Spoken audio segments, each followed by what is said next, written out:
warahmatullahi wabarakatuh. Perkenalkan, nama saya Zakia Balkis dengan NIM 23410402063. Di sini saya akan mereview materi SKIL yaitu tentang potret masyarakat Jawa Tengah bagian barat, selatan atau Banyumasan sebelum pra-Islam. Dan pertama itu membahas tentang kehidupan sosial politik.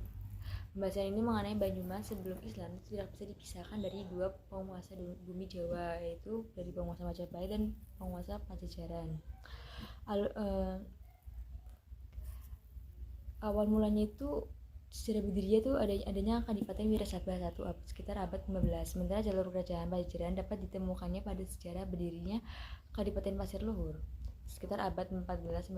Setelah dua kerajaan besar tersebut, kerajaan di Jawa Tengah bagian timur itu sekitar Demak, Pajang, terus Mataram itu mengambil alih wilayah Banyumasan dengan membangun Kadipaten Wirasabah II dan Kadipaten Banyumasan sekitar abad 16-15.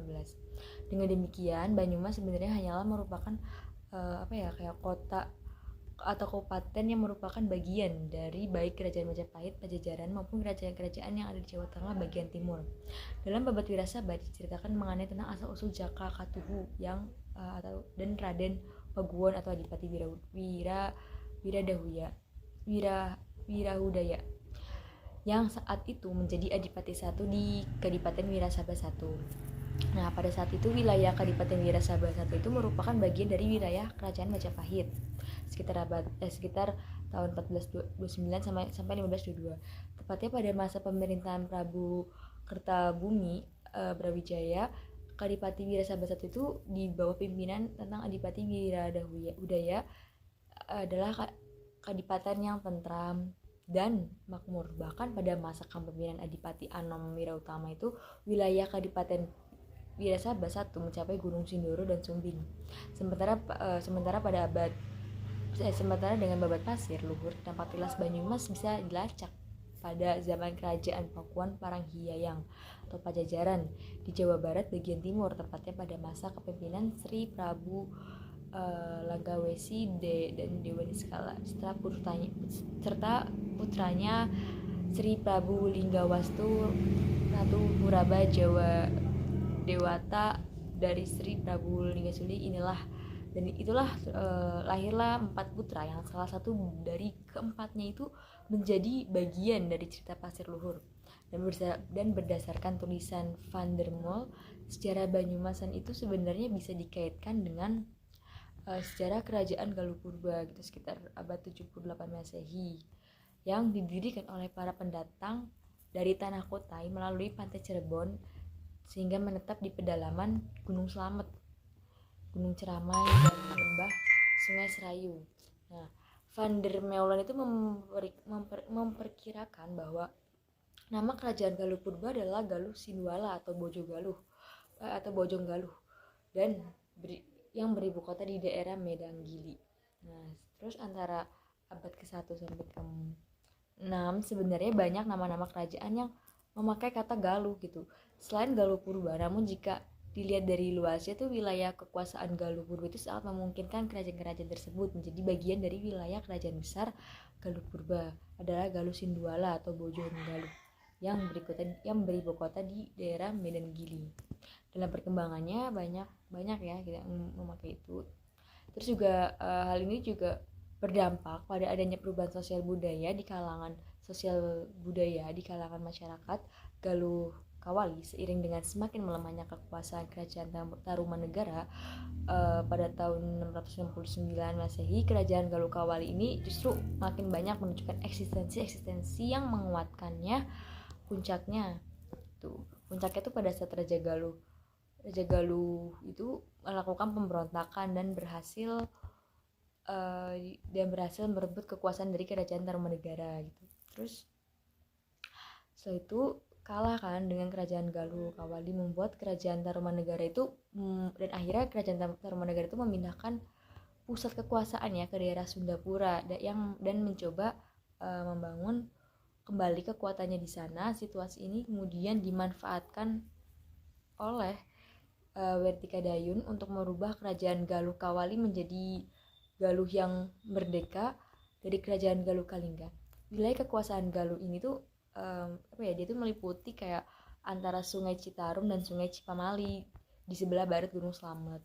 Terus juga ada pun sebelah selatan Gunung Slamet itu tetap kayak menjadi kekuasaan kerajaan Kalingga gitu. Terus berdasarkan uraian tadi sudah dijelaskan itu secara sosial politis sih Banyumas sebenarnya menjadi kayak embrio lahirnya beberapa imperium besar yang pernah menjadi penguasa tanah Nusantara khususnya yang ada di Jawa. Namun pembuktian atas fakta-fakta tersebut tuh selama ini selalu mengalami kendala akibat rentan waktu yang terlalu jauh gitu. Karena pembahasan ini mengenai sejarah sosial politik di Banyumas ini biasanya dimulai sejak Banyumas menjadi wilayah yang periferi dari beberapa kerajaan besar seperti kayak Pajajaran, Majapahit, Berdemak, Pajang maupun Mataram. Nah, setelah sosial pemerintahan kerajaan atau keraton, struktur sosial masyarakat yang ada di Banyumas ini justru menampilkan karakter yang unik gitu. Contohnya kayak cowak berbicara dengan suara keras, kayak bloak itu artinya kayak begitu ngomong tapi berlagak serius dan adanya humoris gitu. Terus kayak dablongan gitu, dablong itu kayak berbicara dengan seenaknya sendiri kalau mengkritik atau kalau mengkritik gitu kan kayak dablongan gitu. Terus itu ada juga kayak ajiban tuh biasanya buat bereaksi secara spontan mulai ucapan. Terus kayak dobos itu berebut bicara saat mengeluarkan ide. Bayol itu bergurau atau bercandaan. Dopok itu biasanya buat orang-orang yang suka dopok itu buat mengeluarkan unek-unek kayak gitu. Nah, tujuh karakter itu tentu berbeda jauh dengan daerah-daerah lainnya gitu kan, kayak gak sama di daerah lainnya. Itu di Pulau Jawa yang pada umumnya unggah-ungguhnya itu berbeda, tata krama, basa-basi dan hal-hal yang terstandarisasi oleh karakter sosial keraton. Meskipun demikian, ini bukan berarti masyarakat Banyumas tidak memiliki struktur sosial gitu. Yang ada adalah bahwa struktur sosial masyarakat Banyumas ini lebih sederhana gitu, meliputi kayak kalangan elit atau priayi dengan tugas dan perannya sebagai pelaksana kebijakan kreator di tingkat kadipatenan yang kalangan rakyat itu petani gitu. Yang rata-rata tuh pada kayak hidup secara bertani kayak gitu. Terus juga di kalangan masyarakat Banyumas juga dikenal dengan adagium adoh Ratu Cedak Watu gitu. Ini adalah gambaran konkret kondisi Banyumas yang berada pada wilayah dari pusat jauh dari pusat pemerintahan gitu. Tapi mereka sangat dimanjakan oleh alamnya yang sangat subur gitu. Terus selanjutnya kita akan membahas tentang kehidupan ekonomi masyarakat. Nah, dari sisi kondisi alam ini, seluruh daratan yang ada di Pulau Jawa dikenal dengan kesuburan tanah yang curah hujannya tinggi. Faktor alam ilmiah yang kemudian membuat masyarakat di Pulau Jawa ini kayak mampu mengembangkan budidaya pertanian lahan basah dan ekspedisi hasil pertanian yang unik gitu di berbagai desa dengan daerah yang lain gitu. Juga ada beberapa daerah-daerah yang dikelilingi diampit oleh beberapa pegunungan vulkanik serta dataran-dataran tinggi yang bahkan cenderung terisolasi dari pengaruh sosial politik gitu di luar. Pada masanya sebelum Islam dan kolonialisme masuk ke Pulau Jawa, masyarakat hanya bertumpu pada sungai-sungai sebagai sarana penghubung antara masyarakat satu ke masyarakat yang lainnya, ke daerah lainnya. Bahkan ada juga jauh pendeknya aliran sungai di Pulau Jawa itu membentuk mata rantai kekuasaannya yang kala itu sebagai contoh misalnya kayak aliran sungai Brantas yang ada di Begawan Solo yang dapat dijadikan sarana penghubung jarak jauh oleh masyarakat. Hal itu tuh kayak berhasil gitu membentuk pusat kerajaan besar yaitu Majapahit dan Mataram. Sementara sungai-sungai lain yang pada umumnya itu berjalan pendek, tidak mampu membentuk relasi masyarakat dalam skala besar, sehingga dari sisi kekuasaannya itu terbangun juga pada relatif kecil gitu. Terus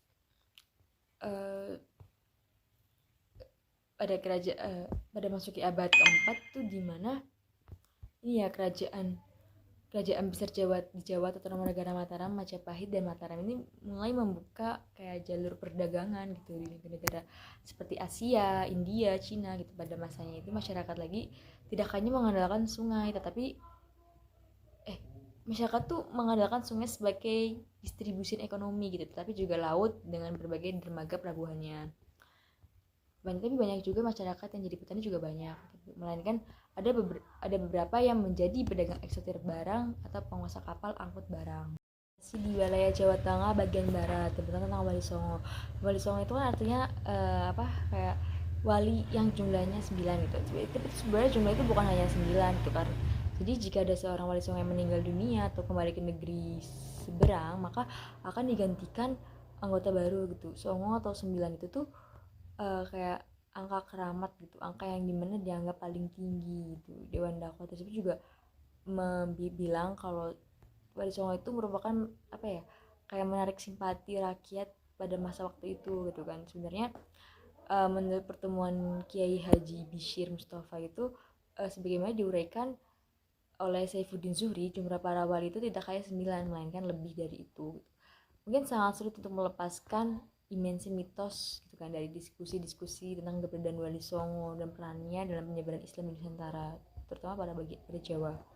Terus kayak bahkan tidak jarang gitu opini-opini yang mungkin muncul tidak bisa dipertanggungjawabkan secara akademik gitu, sehingga memunculkan banyaknya perdebatan-perdebatan gitu di kalangan masyarakat. Salah satu contoh yang bisa kita ambil dari sini adalah tentang istilah penyebar agama gitu, yang banyak sekali sering gitu ya dipahami bahwa sebelum era Wali Songo itu masyarakat di Nusantara belum mengenal sama sekali terhadap ajaran-ajaran Islam gitu. Jadi padahal di beberapa tempat itu telah ditemukan adanya peninggalan sejarah yang membuktikan bahwa Islam itu tuh kayak sudah lebih dulu masuk ke bumi Nusantara gitu, sebelum kedatangan Wali Songo gitu. Jadi kisah tentang Syekh Siti Jenar itu dan kematian itu juga bisa dijadikan contoh sebagaimana sejarah Wali Songo dalam penyebar Islam di Indonesia sangat beragam gitu. Jadi banyak perspektif itu tuh fokus kajian sejarahnya itu kemudian bergeser ke arah yang lebih politisi, yaitu mengenai tentang perkembangan kerajaan Islam di Jawa yang mulai dari berdirinya kerajaan Demak. Meskipun demikian, dalam konteks penyebaran Islam ini bisa dipastikan bahwa nggak ada wilayah Jawa yang belum tersentuh oleh ajaran Islam gitu, kayak melalui kiprah-kiprah dari Wali Songo gitu. Hal ini tuh bisa dilihat bahwasanya tentang bentangan wilayah dakwah gitu, mereka yang dari ujung Pulau Jawa bagian timur hingga ujung Pulau Jawa bagian barat gitu. Jadi belum tambah lagi juga dengan adanya seorang wali yang sering berpindah domisili dalam melakukan dakwah gitu. Mungkin ini sangat jelas ya memperluas wilayah tugas dakwah mereka gitu. Selanjutnya peran Wali Songo dalam ulama lokal. Yang pertama adalah Syekh Mahdum Wali dan Raden gitu. Banyak belanak gitu, atau yang di Panembahan Senopati gitu.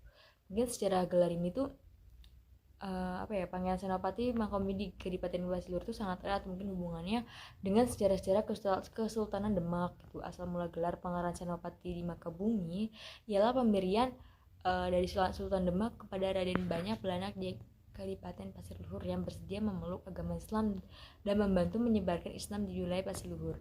Akibat keseriusan ini tuh dapat dan kegiatan si Raden ini banyak dalam menyebar Islam ini.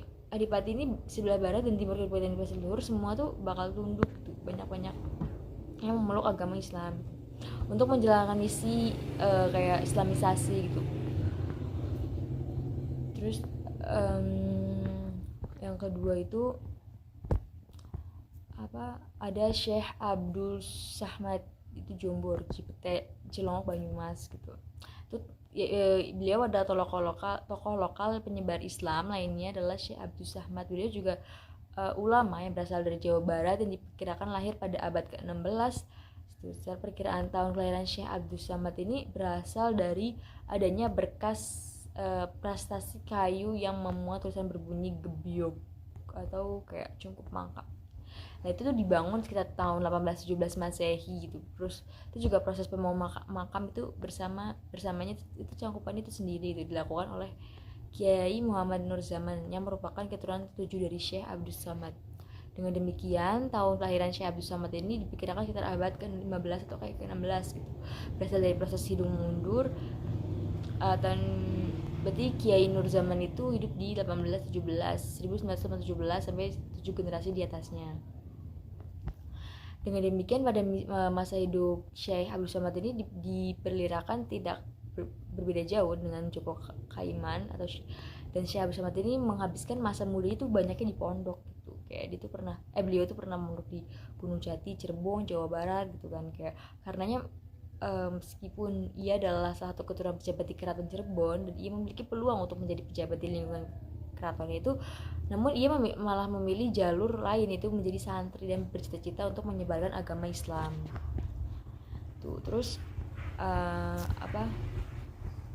selanjutnya adalah Pangeran Jambu Karang dan Syekh Atas Angin. Sebagaimana penyebar Islam itu di wilayah Banyumas, secara mengenai sosok Pangeran Syekh itu lebih banyak bersumber dari data oral daripada manusia, bukti-bukti terus lainnya. Jadi mengenai Syekh Jambu Karang ini, eksistensi kehadirannya itu kayak seorang dia tuh lebih ditunjukkan daripada data empiris gitu. Jadi cerita dari satu orang ke orang lain jauh lebih diyakini kebenarannya daripada pemaparan sejarah yang diteliti. Pangeran Jambu Karang ini adalah sosok yang dikisahkan sebagai penemu di daerah baru gitu dalam penyebar Islam di wilayah Cahyana Purbalingga. Sebenarnya Pangeran Jambu Karang ini berasal dari daerah Jawa Barat dan putra dari Prabu Brawijaya Mahesa Tandrema, Raja Pajajaran I. Ketika muda, nama Pangeran Jambu Karang adalah Adipati Medang atau populer dengan Raden Mudiwangi. Nah, sebagai putra mahkota, Raden Mudiwangi ini tentu berhak menyandang gelar raja ketika ayahandanya wafat pada saat jabatan raja beliau. Namun jabatan raja tersebut tidak terus kayak diserahkan kepada adiknya. Terus yang keempat ada Syekh Abdul Kahfi Awal. Ini juga sama, tidak bisa lepas dari pondok pesantren yang ada di Kebumen. Ini merupakan salah satu pondok pesantren tertua di Indonesia berdasarkan data sejarah. Pondok pesantren Somolangu itu sudah berdiri pada 1475 Masehi. Terus ada juga yang kelima adalah Syekh Mubin Bulus pesantren. Nama asli Syekh Mubin adalah Muhammad Najmuddin Ali Mubin. Beliau adalah seorang keturunan dari Syekh Abdul Qadir Al-Jailani. Masyarakat sekitar lebih sering menyebutnya dengan Syekh Mubin dengan sebutan Mbah Mubin. Beliau juga diketahui sebagai penyebar Islam yang berasal dari tanah India. Menurut cerita, guru Syekh Mubin ini menegaskan untuk berdakwah ke tanah Jawa gitu, meliputi aliran-aliran Sungai Serayu. Seperti itu. Islamisasi ini tuh jelas sangat linear gitu kan. Terus juga ini tuh termasuk di Jawa, kebangkitan gerakan ini tuh ada juga kayak Wahabi, NU atau Muhammadiyah seperti itu. Gerakan-gerakan yang yang kayak buat ormas gitu loh. Terus juga gerakan yang semula damai itu berubah menjadi gerakan radikal, itu sama aja kayak mirip dengan Wahabi gitu loh, dimana setelah kembalinya 3 haji itu dari tanah suci itu pada awal ke-19, konflik ini tuh tempatnya terjadinya perang saudara seperti itu. Terus di Jawa juga pada waktu itu hampir bersamaan terjadi perang Jawa yang dikenal sebagai perang Diponegoro. Tuh, jadi selain karena kebijakannya mendapat pendidikan pribumi, perang ini tuh terkait transformasi dan identifikasi keislaman Pangeran Diponegoro. Selanjutnya, islamisasi periode akhir Islam Jawa ini tak jelas tak berjalan linear. Sejak islamisasi ini tuh mulai berlangsung pada abad ke-14 sampai awal abad ke-19. Jadi terjadi apa yang disebut sejarawan gitu. Terus gerakan-gerakan pembaruan ini tuh di kalangan pengikut tarekat Syatariat itu dapat di Minangkabau ya kalau nggak salah, yang kayak dia tuh awalnya tuh momentum pada 1870-an. Gerakan ini juga semula damai berubah menjadi gerakan radikal gitu yang mirip dulunya seperti Wahabi yang setelah kembali lagi tiga haji dari tanah suci. Jadi kesimpulannya itu proses masuknya agama di budaya Islam Nusantara itu masih diperdebatkan ya oleh para ahli. Jadi siapa dan bangsa mana juga membawa agama ini sampai hari ini masih simpang siur lah kayak gitu. Ada yang mengatakan bahwa agama Islam dibawa dari pedagang Gujarat, Arab gitu. Ada pula yang mengatakan Islam Nusantara membawanya adalah bangsa Mesir, Iran gitu, atau bangsa-bangsa Arab gitu. Jadi masing-masing itu para ahli itu menjadi sebuah teori yang perlu pembuktian lebih lanjut gitu. Jadi belum ada pengislaman produk pribumi Nusantara secara besar-besaran gitu. Berarti sekitar abad ke-9 gitu. Jadi para pakar sejarah itu berpendapat bahwa masuk Islamnya penduduk Nusantara secara besar-besaran pada abad tersebut disebabkan saat itu kaum muslimin sudah memiliki kekuatan politik yang berarti. Itu ditandai dengan berdirinya beberapa kerajaan bercorak Islam seperti kayak kerajaan Aceh, Malaka, Demak, Cirebon, serta Ternate. Jadi para penguasa-penguasaan kerajaan tersebut itu ini berdarah campuran keturunan raja-raja pribumi Islam, pra-Islam dan para pendatang Arab. Jadi perkembangan Islam di Pulau Jawa itu secara umum tidak lain berawal dari sebuah kerajaan di daerah Demak. Ini juga disebut sebagai kerajaan Demak. Jadi secara geografis kerajaan Demak ini terletak di daerah Demak yang ada di Jawa Tengah. Oleh masyarakat sekitar, Demak juga dikenal dengan sebutan Bintoro atau Gelagah Wangi. Kerajaan Demak juga merupakan bawahan dari Kerajaan Majapahit. Jadi jika dibandingkan dengan umur, Kerajaan Demak itu jauh lebih muda dari Kerajaan Majapahit. Jadi masa kejayaan Demak itu terjadi pada masa Raden Patah gitu, dimana pada masa kepemimpinannya beliau kerajaan ini tuh sangat cepat gitu, sangat berkembang dengan cepat karena pengaruh dari Wali Songo. Kerajaan Demak juga kembali pada masa kejayaannya pada masa kepemimpinan Pangeran Trenggono. Sekian dari saya. Terima kasih. Wassalamualaikum warahmatullahi wabarakatuh.